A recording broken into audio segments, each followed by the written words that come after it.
Hi, Pramod. Hello. Yeah, hi everyone. Hey, hi, Pramod. Aditi this side from DataBeat. Yeah, hi Aditi. How are you? I'm doing good. How about you, Pramod? Yeah, I'm doing great. Yeah. Welcome to the office apps. Yeah, thank you. Yeah. I guess everybody is just joining in. Let's just give it like 10 minutes. I think we should have everyone on board. Sure. Yeah. Hey, Ash. Hi, Shashank. Hi, Manish. Hello, hey Aditi. Hey James. Hey, Yeah. We also have Pramod from Media Mint here. Pramod here is our entire R&D team and our panel for the day. Okay. Yeah. I guess we can just wait for a couple of people to join in, then we can start with the introductions. Hey guys. Hey James. How was the long weekend?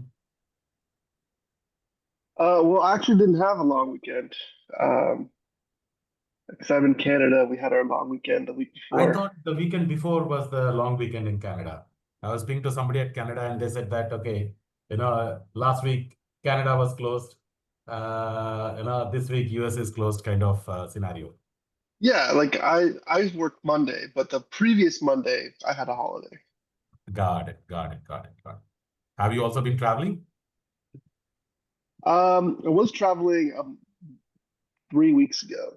I was in Utah for a family friend's wedding, and we got to go to Vegas and some other stuff too. So, had a good time. Got it. Hey Ash, glad that you could make time. My pleasure. I'm glad to participate. So the way we have done this last time around, and hopefully we'll be able to do it this time around, depending upon the kind of audiences that join it. In fact, James was a participant from last time around. We had a very interesting discussion, a free flowing discussion without a specific agenda. Nobody was selling anything to anybody. Most importantly, it was simply a set of AdTech people getting together, discussing key things that are happening around us, without too many guardrails, except that, of course, there was no data specifics that were being discussed. So it went quite interestingly well. In fact, James uh, volunteered to probably be part of future discussions, and he does a lot of freelance work. He, quite knowledgeable on the entire optimizations and rest of the entire CRO side of things as well. So we are happy to have you back again here, James. Thanks, everyone. So, Ash, this time around, we had 3-4 topics in mind, which is what we also highlighted to people who have registered for this roundtable. And the idea is that we will have a common room where anything goes kind of stuff. And for each of these individual topics, we were planning to have breakout rooms, where people could focus on that topic kind of a scenario. But as I said, at this point of time, we would like to keep it open, depending upon the way the conversations go. We will probably be picking up, the breakout rooms or any specific areas that we would otherwise like to focus on. But Manish, what are the 3 or 4 areas that we want to look at today? The first one being the supply path optimization and traffic shaping. The second one being the Google search AI impact on the traffic for the publishers. And third being the around the non-monetized inventory. What are the challenges in the non-monetized inventory? These are the 3 topics that we wanted to discuss. Fourth topic is more around the bot prevention, like the IVT traffic, the bot prevention. What are the strategies being used by the different ad tech players for the bot prevention? Got it. I see Shashank, Jim. yeah, I think we have Jim here from AdForm, Yes. very recently joining. So, yeah. Hey, Jim. Thank you for taking out time being here. Same with Pramod as well. I also see Feng who has just joined in. Probably we could do a quick 30-second intro so that it gives us a little more insight in terms of what you do, your areas of interest, and probably what brought you here, what attracted your attention. Jim, over to you. Yes. So, I mean, I was just, I think I saw it posted on a Slack channel, this group, and I was just curious about what you were talking about. I mean, it's certainly, most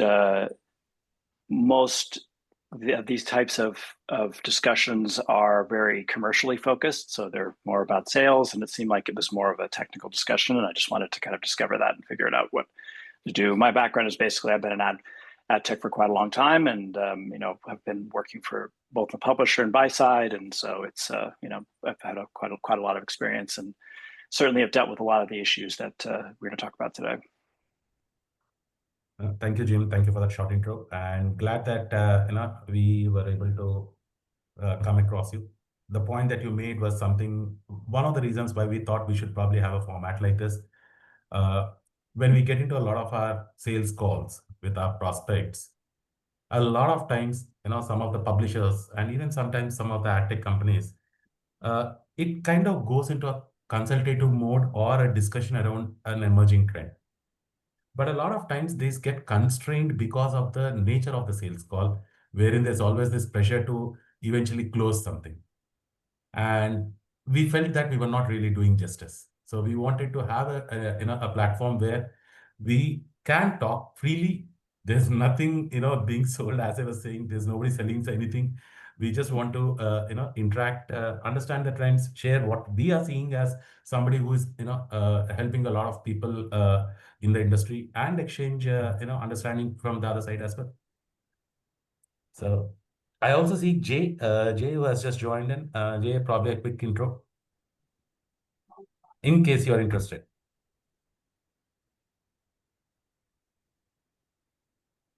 I don't see the microphone symbol, possibly having issues with the mic. So, Jim, which of these three areas do you see something that closely aligns with your day-to-day? The supply path optimization. Manish, what were the other two? I'm so sorry.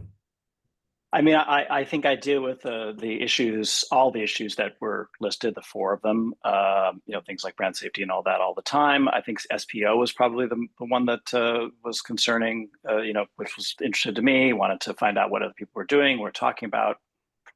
I mean, really, that's kind of the main thing. It's interesting because we're talking about the, selling people coming into these meetings, and with a presumption that it's going to be a technical discussion, or it's going to be a deeper discussion about issues.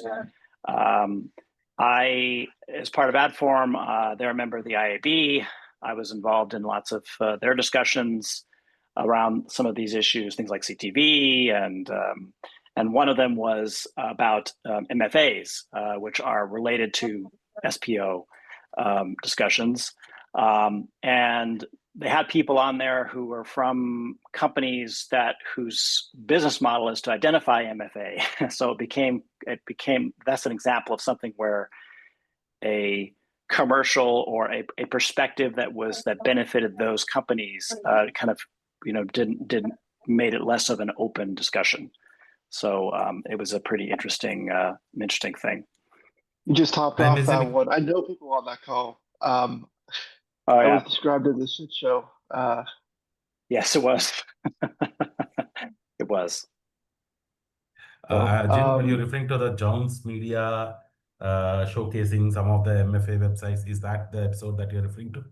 No, it was a working group where people from different companies, I mean, certainly from all sides of the ad tech ecosystem, SSPs, DSPs, and everybody who's in data providers, analytics, agency people, everybody who is involved in that.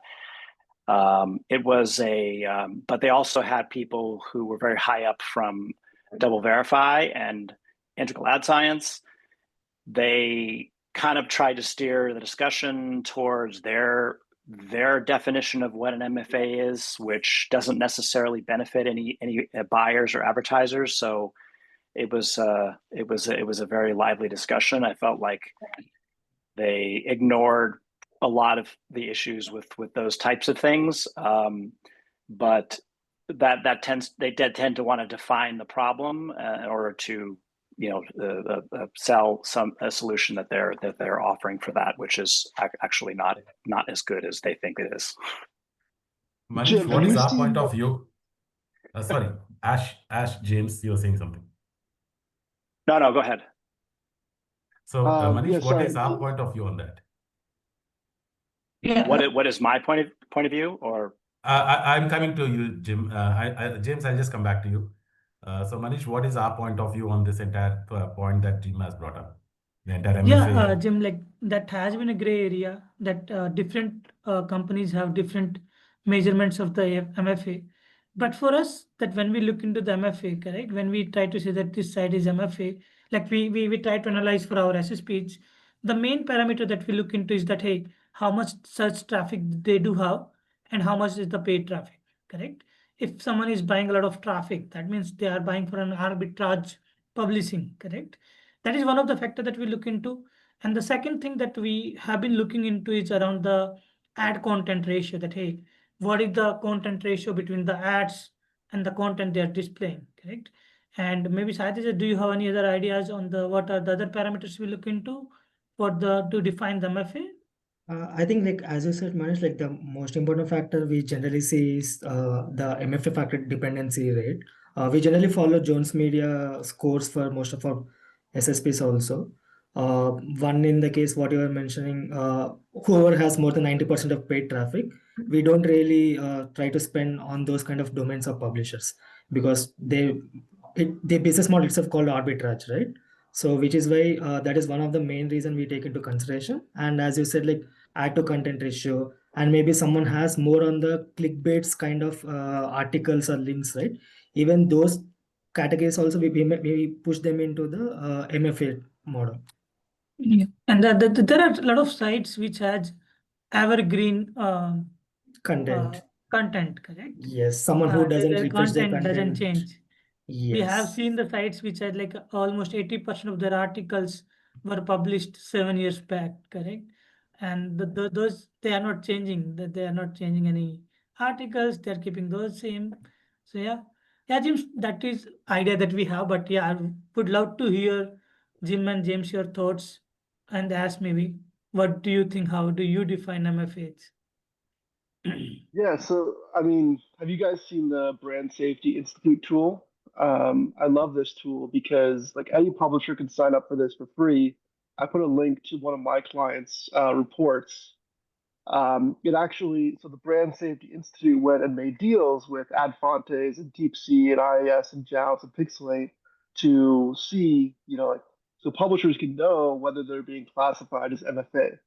But in addition to that, I get a public link that I can go and share to SSPs and say, hey, look at all these vendors you may not have access to.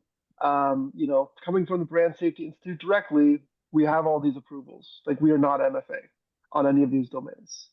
And they have a little link to the methodology, and like you can contact them.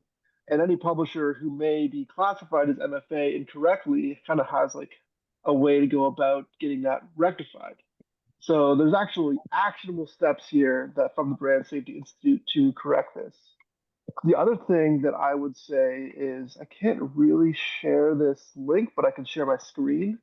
So I have access to Jounce data. I love Jounce data. It's great for identifying domains and their flags. But I'll just share this briefly. So these are US news domains, and this is data from AdX through the DV authorized buyer tool.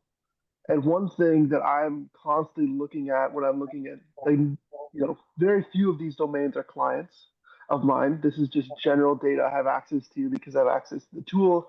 I can run on any site. This is all US display inventory, and I can see the user saturation. So we'll ignore smart news, but if you look at something like games.espn.com, they have 9,000 impressions per user on average. Like other gaming sites, it's a lot. And it's too much, to be honest. And there's a lot, like, these are probably a lot of very low value impressions. The gaming sites are typically quite high. But looking even on like Huffington Post, they have like theirs is super high. Whereas like sites that are considered like high quality news, like CNN, ESPN is here. CNN is pretty low, they're at 30. New York Post, MSN, like they have James, much better user this experiences. the impressions per user metric that you're suggesting, are you therefore in a way saying it's probably bot traffic? Is that what you are looking at? No, I don't think it's bot traffic. I think that MFAs actually have very little bot traffic. Sorry, bot, is it BOT or POUGHT? No, BOT. I was not looking at bot as in traffic that was bought. So Yeah. Okay, so robot, like MFAs actually have historically very low robot traffic because they only buy things that perform well. And so anything that is recognizable as a robot, they will just optimize that out really easily. They're actually great, like money printing machines. And I don't currently do any work for MFAs, but I've built 3 different types of arbitrage systems in the last 5 years, including display ad arbitrage, search ad arbitrage, and others. And I know exactly how they optimize, and they are like very technical and very complex, and they're like have the best viewability and the best, like James, I noticeable. understand exactly what you're saying. We have a couple of arbitrage websites that we work with, and their algorithms are super efficient. Yeah, Uh, what they can't do is they still hammer the users with requests. And so like USA Today, these are all like good numbers. Under 100, this is pretty good. But if you look at someone like Huffington Post or like Washington Post, like they're putting a lot more impressions in front of their users. That makes me more suspicious. And if we get to like some of these other like, this one, cdn.espn.com, this is probably all stuff running in iframe or run by some other like lower performing thing. If I was to run this back when, what's that site? The financial site that had the arbitrage platform on a subdomain, like that would have shown up here, and it would have been very obvious what it was. Yeah, understood. Impressions per user, I think, is one of the metrics that you're eventually looking at. Akhilesh, is that how some of the SSP accounts that you are working on, is that how they also look at MFA? Or do they have any other parameters over and beyond what we discussed? Yeah, I don't have any SSP. Are you talking to me? I don't have any SSP clients that Akhilesh works with a couple of SSP accounts internally with us. So just wanted to get his sense. So yeah, before beginning, I just want to check with James. What was the duration of the report that you are referring to, James? Because 9,000 impression per user, it seems a lot. So just wanted to check that date. Is it a single day or what's the duration? This is the last week. Last week. Okay. Cool. Yeah. So coming to Shashank's point, so Shashank, other than the things that we discussed, another maybe specific thing that SSPs look into is ad refresh rate. So they check like what is the refresh rate on an ad slot? Is it too low? Like, is the publisher refreshing his ads too frequently? Maybe less than a 20-second or 25 seconds or 15 seconds. So that can be a criteria under MFA as well. So which one of our SSPs is following? Yeah. Sellers.js, not defining ads.txt. Yeah. And like not maintaining transparency around like mismatch in their relationship between their sellers JSON and also ads.txt. Just to clarify on that, maybe they maintain a publisher as direct in ads.txt, but it's actually referred to as intermediary in sellers JSON. So that is also something they look into. Just to maintain Auto that. redirects to different. Yeah. Auto redirects. Yeah. And I think some of the SSPs that we work with, they also see auto redirects on the page and also bounce rates, right? Based on that as well, the SSPs block these websites. Yeah. I think coming back to the topic of supply path optimization, correct? Like when you say supply path optimization, it means two ways that hey, publisher don't send the low performing request to the SSPs, and the other part is like hey, like what we have seen across the publishers is that they use the same SSP across all the integration like pre-bid TAM, EB, pre-bid server, and that creates a lot of duplicated request being sent to the SSP, and that is being resulted to the DSP request as well. So for that, I don't think, like, what do you guys think that hey, it's a more of a, like a SSP should be controlling this the supply path optimization, or is it a responsibility of publishers to control the supply path optimization? James and James, I would like to know your thoughts that hey, whom do you think that should be responsible to make sure that there is not a lot of duplicated request in the ecosystem? Should it be SSP or the publisher? I mean, I'll go first. Okay, I think that like, go ahead, that's good. James. That's right. I think that there's like certain things a publisher can control and certain things a publisher can't. Realistically, a publisher can't do traffic shaping at the open bidding level at scale. Like they just can't do that. And so like there's a certain amount of like if you're the auction mediation platform like Google Ad Manager, or if you're TAM, then that's where that supply side decisioning should be done to reduce garbage requests. But for pre-bid, definitely the publisher can do that, and that's currently actually testing as of today my first like a product that I'm running to do traffic shaping on one of my client sites. So I've invested in building this thing to reduce the garbage request because I do think that that is like a very valuable thing to do. Jim, your thoughts? Anand from the other side.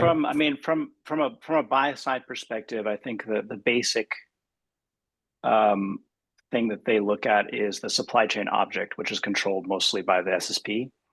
So that data, we look at how many resellers are in that supply chain object. We buy an impression. You can do some DSPs will restrict it to 2 resellers, and that really helps with that type of optimization. Of course, those 2 resellers could be overlapped in requests, but I think that's really where it goes, and trying to limit the amount of resellers that are available in there, because and for a couple of reasons. One is typically they don't perform well.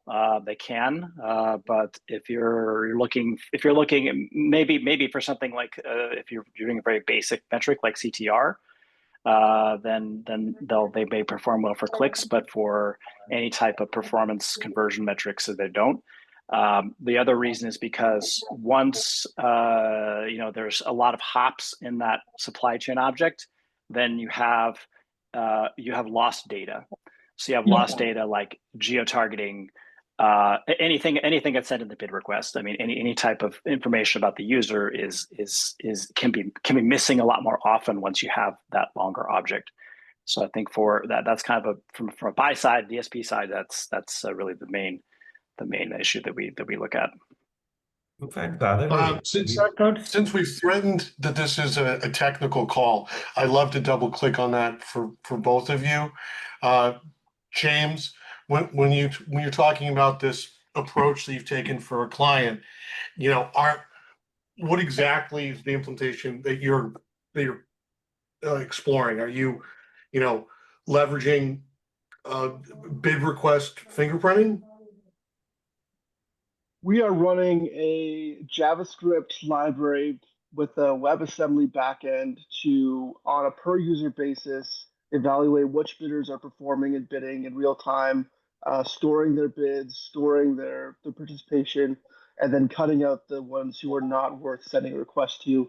This is happening in the user's browser for that user. It's setting first-party cookies to maintain that profile across that user's sessions. Are you doing it? Are you modeling this with static models? Are you incorporating, like they're generating business logic, and then you kind of reassess this in some sort of historical period? And then to what extent are you using machine learning to kind of be more dynamic? We are currently using a set of static models that are cycling through rolling split tests at the ad unit level, because ad units are something that we can report on, and that we think that SSPs and DSPs are optimizing based on. So we are rolling split tests across ad units to like based on date, and then we have different models and we're evaluating them as time goes on to like put more traffic towards the higher performing models. Yeah, one Thank thing you. that I would like to chime in also, that hey, recently we were doing an analysis for a publisher, and what we noticed that they had ad units which were not even compensating for the GAM ad server fee, correct? They were not making a profit out of those ad units because they were paying the higher fee to the GAM for processing those requests compared to the revenue they're making through those ad units. And that's where you can define those ad units as like, hey, those ad units are not helping you. Why to have those ad units? Manish, So in fact, yeah. we should also probably think back through the other analysis that we discussed yesterday, wherein, because we are on the supply path optimization, we saw a lot of scenarios where the lines that have been given by the SSP are not on the, are not being carried by the domain. And in a lot of cases, this is actually a parent domain. And we are not speaking about small brands here. We are speaking about huge publishers. The SSP, or rather, on the sellers.json, we have lines where the parent domains are being mentioned. And when you come and check on the parent domain, there's absolutely no mention of an ads.txt anywhere. When you look at some of their child domains, we do not find any of these lines. So there is a lot of stuff that goes around on this entire, this supply path optimization. Given that there are multiple players, acting in good faith, I just had one question for James. Given that so many things are happening in this ecosystem, the kind of effort that you mentioned in terms of building it out to avoid certain, situations, is it worth the effort and the time taken to build this out? I think so. I mean, currently spending that effort. This is a product. I'm going to be releasing it across the industry. Like I'm currently testing it on one client, but I'm going to release it widespread at the end of the summer. So I think it's definitely worth it. I'm betting on that in a lot of ways. Not from your point of view. Let's say from a buyer point of view. In fact, Jim would probably be able to answer that better. When you look at this kind of things happening in the industry, how much effort do you actually try to put in to, kind of separate the true things from the not so true things? Does it really matter to you if a site is MFA or not? Or does it not really, make too much difference to you in the overall scheme of things? How do you even treat this?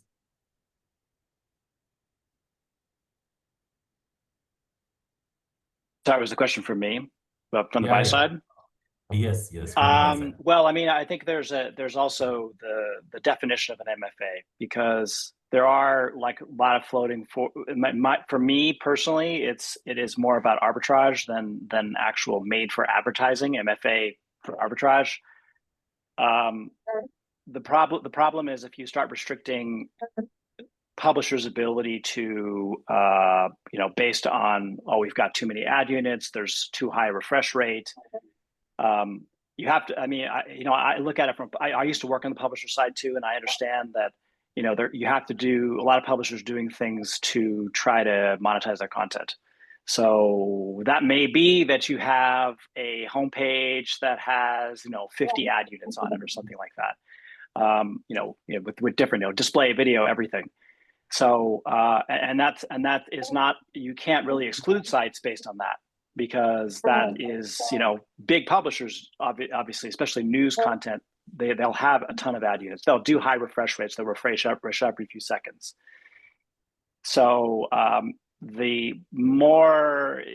but we, I'll tell you this, that most DSPs, they will try to mitigate that to some degree, but for the most part, they have to trust that the SSP is sending them valid traffic, I mean, there's not much other than obviously brand safety tools and so on. There's not much traffic in looking for bots. Things like that are basic for fraud. There's no like tools on most DSP side to try to mitigate any type of MFA or perform any supply path optimization. Like I said, if the object comes through, it has a certain number of seller IDs in it. If that fits with the parameters, then they'll buy that. They can buy that bid request if it fits every other container. But that's really how it works generally.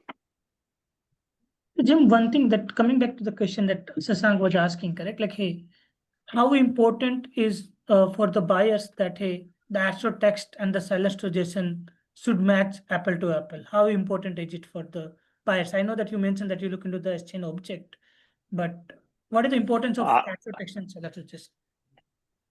With the exception of large enterprise advertisers, most don't care. Most are trusting that we work with the right partners to manage that. I don't think that there's a consciousness of that, and in general, there's not a consciousness of the potential for or the complexity of supply chain with clients. But like I said, some of the bigger enterprise clients, the big corporate clients I've had and worked with in the past, they were they definitely look at it.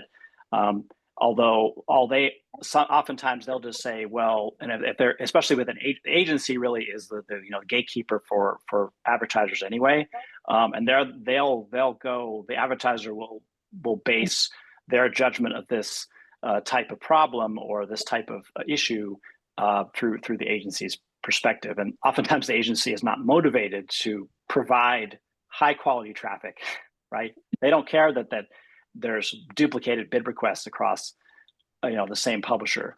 They really don't, or whether it uses whether that publisher uses ads.txt or there's a sellers.json file available. They only care that there's performance.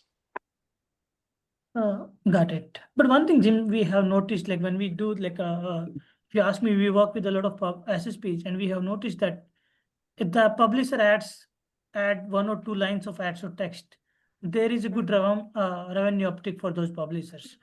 And we have seen that it is like not in even the teens, it is like more like 20% also, correct? The revenue increased by 20% for those publishers because they added some lines that SSP provided them, correct?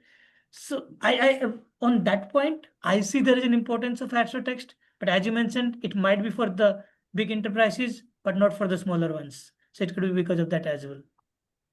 Yeah, exactly. So I have a question, Jim. Are you saying, because in the same way that the publisher can kind of traffic shape and do dynamic flooring,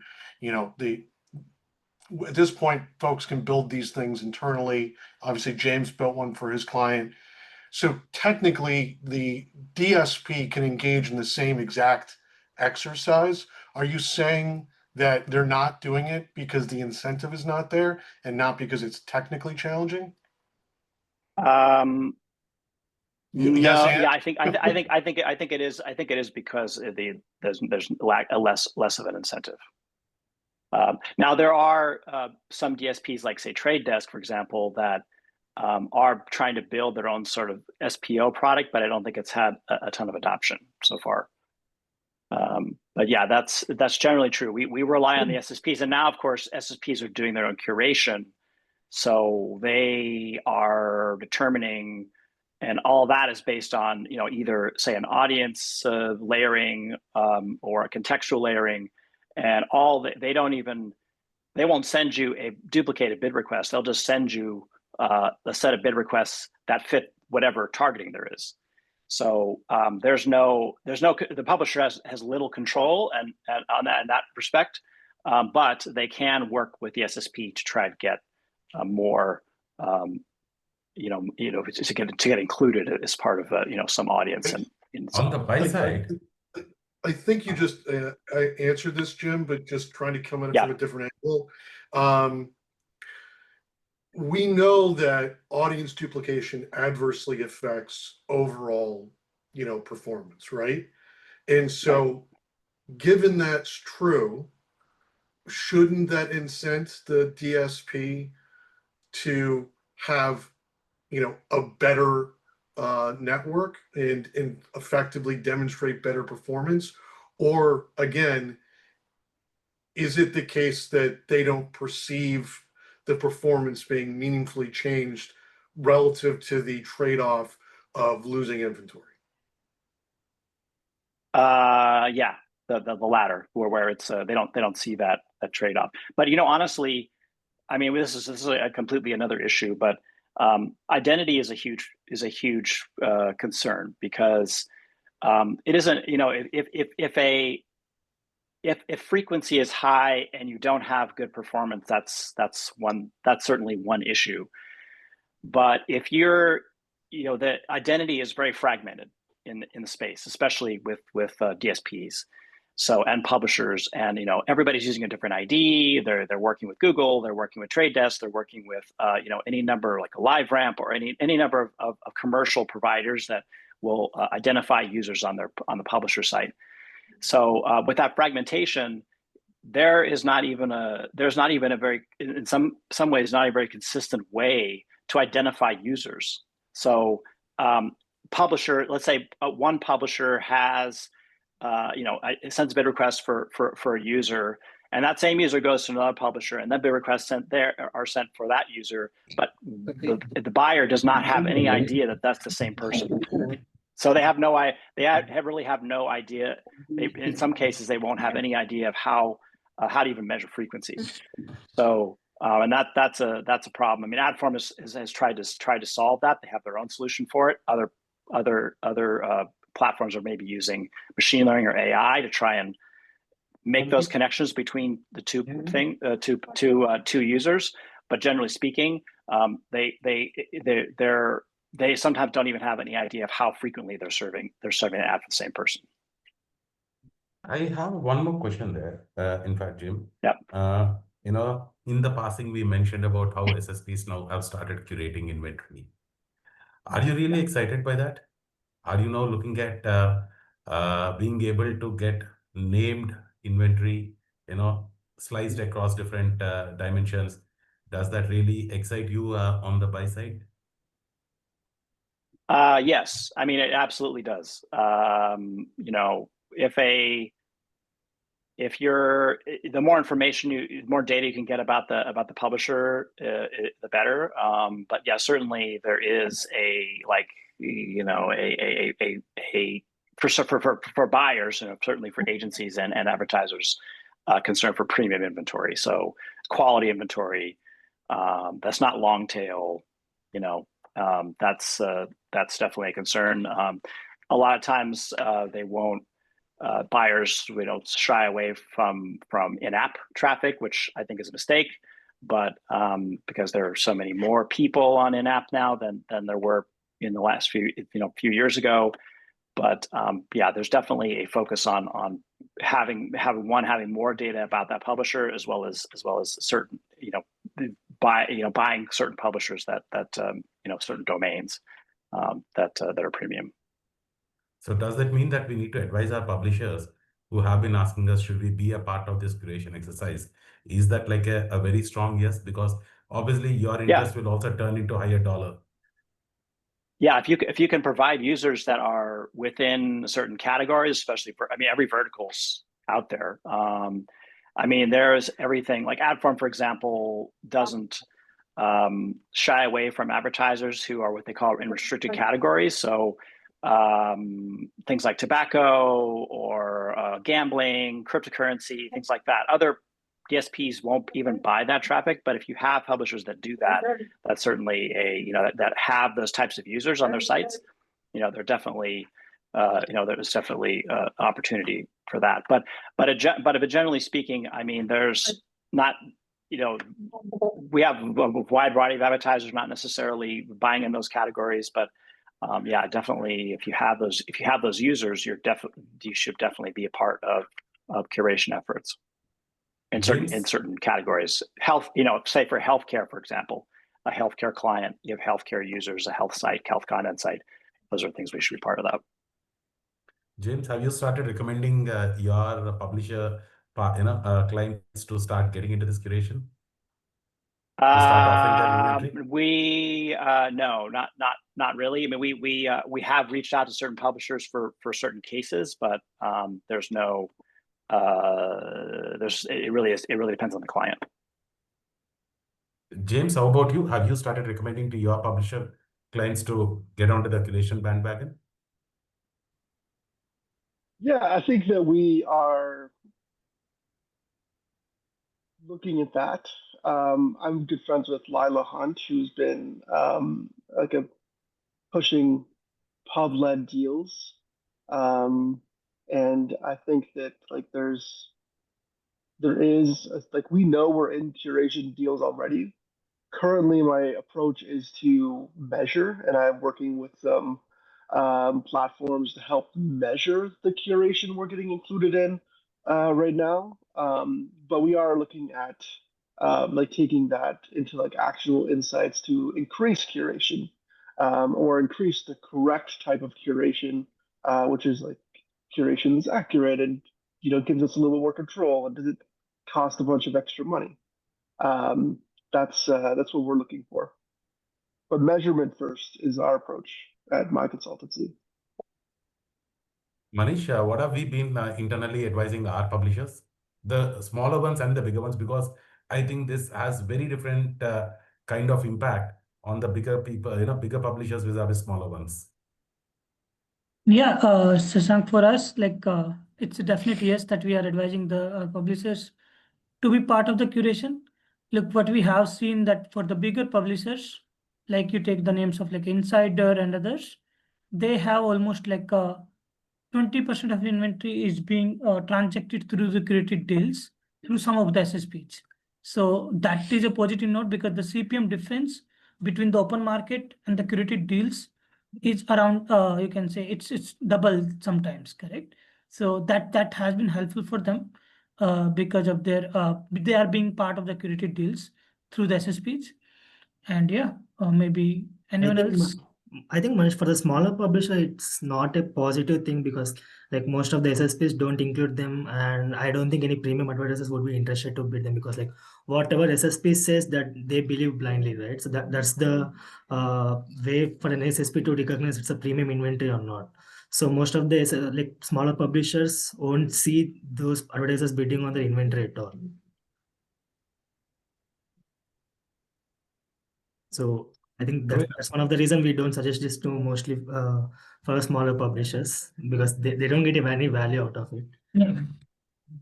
Look, but again, I also don't see any huge difference when any smaller SSP, smaller publishers having a PMP deals running on their own setup versus someone actually included in the curated deals as well. So I could suggest for smaller publishers, maybe you can reach out to your own SSPs instead of having curated deals. Maybe reach out to advertisers that you have through sales team, have running PMP deals or PG deals. If you have a good consistent traffic running into your websites. Got it. Yeah, curated deals has been a fancy topic, trending topic and the fancy topic. Because for me, it's more of hey, there were run-off network deals that an SSP used to run before as well. So it's not something that is happening today because they had used to have those run-off network deals. And if you say example of OpenX, they used to have deals hey, 70% viewability above. The publishers were included in those deals. Now the curated is picking it up. I don't know where it is going, but yeah, it's good for publishers who are maintaining the good content, premium inventory. That is really good for them, but it's cutting out the publishers who are not in the premium bucket. Great. Maybe Ash, the curated, yeah, Shashank. Sorry, Ash, any point of view? Or we could probably start winding it up. JD. Yeah, I think just one I'll add, from the OpenX perspective, or SSP's perspective, right? At least in my experience, I've seen because of curated deals, the CPMs have increased for the publishers, which in turn increase the revenue, right? But coming to smaller publishers, instead of curated, as Saiteja was saying, we can also try for PMP deals, right? Yeah, but we did see positive impact for most of the publishers because of that. I have one question here, maybe for the SSPs. Like, do you think there's an advantage for the SSP who runs like larger amount of curated inventory because they can have a higher take rate there because there is no defined take rate for the curated deals, right? So from a SSP perspective, what I've seen is it is more transparent to the SSPs, right, in terms of brand safety and the transparency, and also the visibility into the supply inventory, right? So with that, they can win more and also, take a higher cut there in the publisher's revenue. So that is what I would say. So do you generally say like for the curated inventory, the take rate for the SSP will be less because the CPMs are already higher there, or do you think it's a vice versa? I would say the cut was a bit higher than the open option, right? Okay. For the curated deals. Yeah. Got it. Just because we're on the topic of take rate, like one interesting thing that I have read very recently, that is someone like one SSP is talking about what if an SSP dynamically adjusts their take rate while sending a request based on the likelihood of winning on a given impression. This is like looking at the historical performance of the request that they are sending versus the DSP they are bidding on it. So the idea is here like maybe like lowering the margin on the low profitability impressions and raising it maybe wherever the win rate is high, so that SSPs can optimize both profit and the publisher's field rates as well. Manual. So anyone tried that, like any SSPs like having dynamic take rates? Saiteja, we actually do this profitability analysis, like how much we are making profit on maybe say 1 million requests, but we aren't changing anything dynamically, even the take rate. So that is static. So I work with couple of SSPs. So both have profitability analysis, but there is no change for dynamic take rate.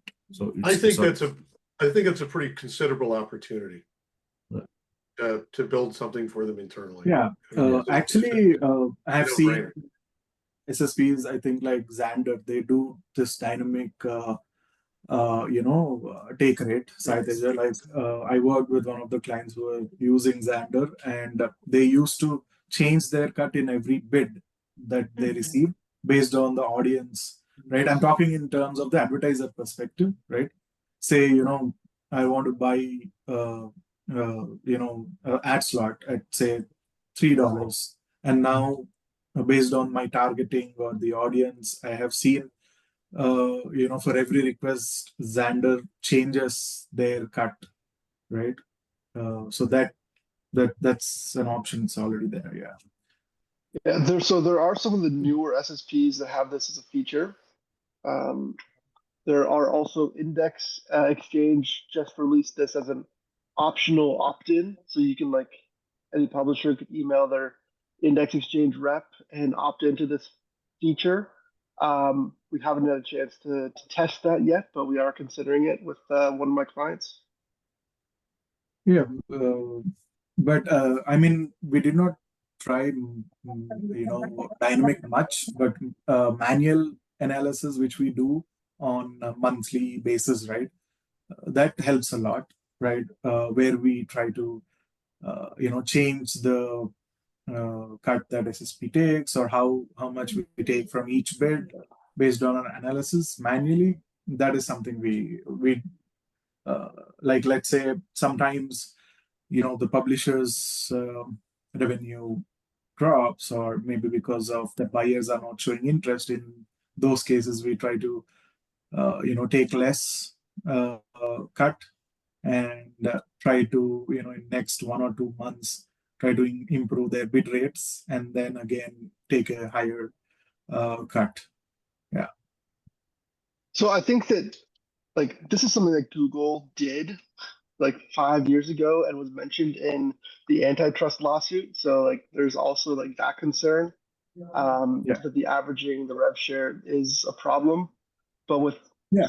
I first think price auctions, Google, it's not so much. yeah, Google still does, right? Like if you see, sometimes they take like 30%, sometimes they take only 10%, right, in AdX, and then they average out at end of the day. They don't do Like that anymore.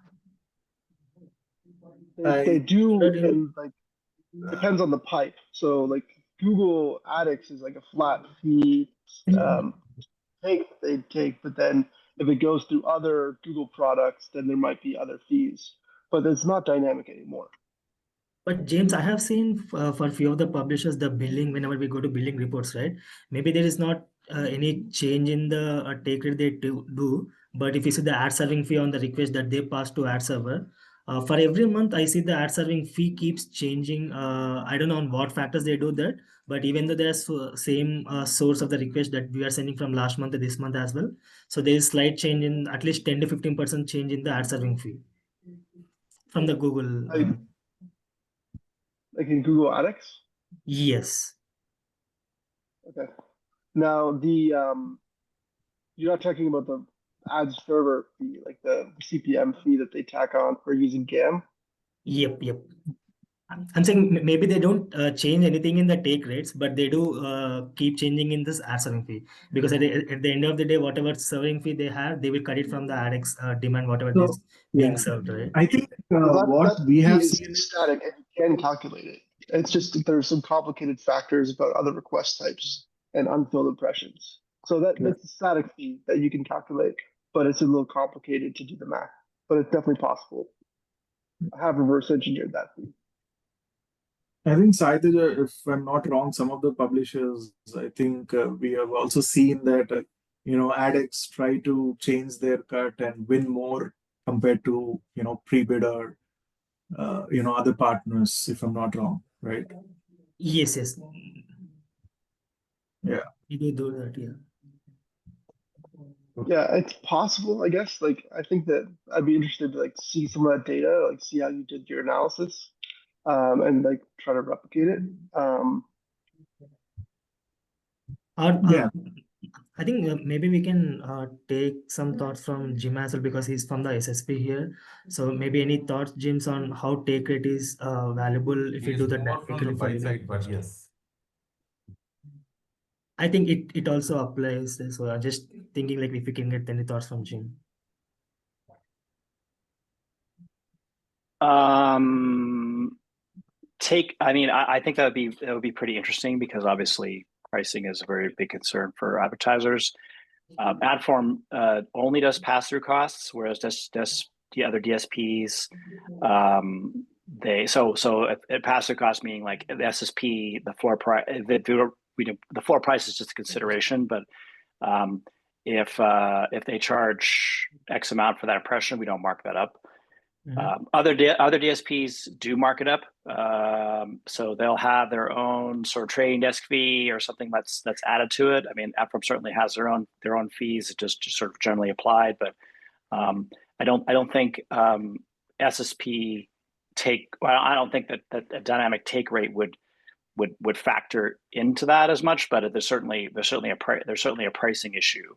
I think if they're one thought is that if there is dynamic pricing, and let's say they buy a number of impressions that are at a lower rev share price, the buyer is going to wonder, why is that? Why are we buying these lower priced impressions? If they're setting a max CPM on the buy side to buy, they're expecting an average CPM certainly that's lower than that, but then there's always that expectation. But why are we buying inside of that max setting? So I think that it's probably good for.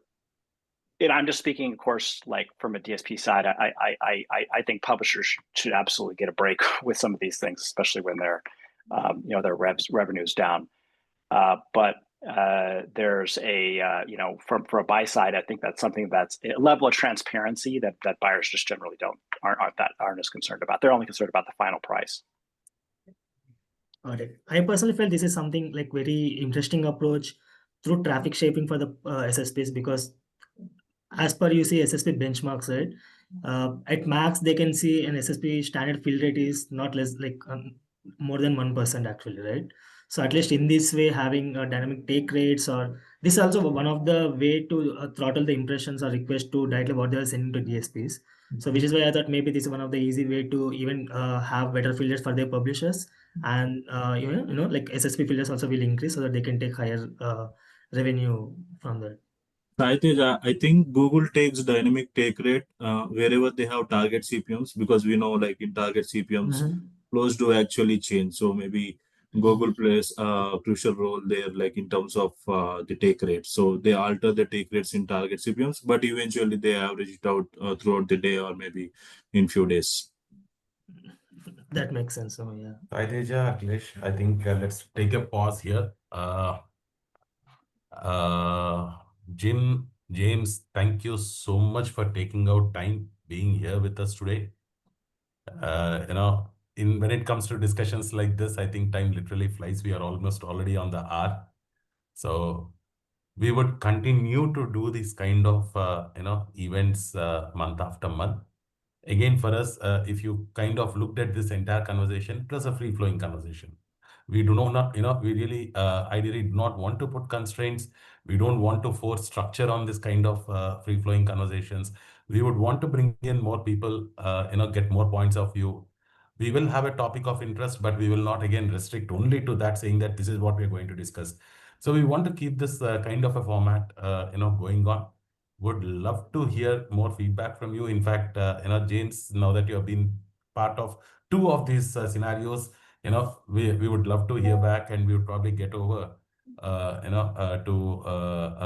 email to kind of see how we can continue to improve this format. And Jim, same thing here. We will continue to reach out to you over email. We would definitely love to have you, be a part of these discussions more often whenever you have time. And would love to, get the buy-side point of view, publisher point of view, SSP point of view. A lot of times they kind of seem to be working together, but a lot of times against each other. So it's a funny scenario. So on that note, I would love to thank all of you and I have taken out time being here. Ash, any closing thoughts from you? No, I'm grateful for being able to participate. It's an interesting conversation, and with the exception of James, we haven't figured out exactly how to do it. There's so much that needs to be done for each of these groups, and there's a lot of common ground there. Anyway, thank you all. Thank you. Thank you so much, Jim. Thank you, James. Thank you, everybody else, for making this happen. Take care. Thank you. Take care. Thank you. Thank you, everyone. Bye bye. Have a good day, rest of. Bye. Thank you, everyone.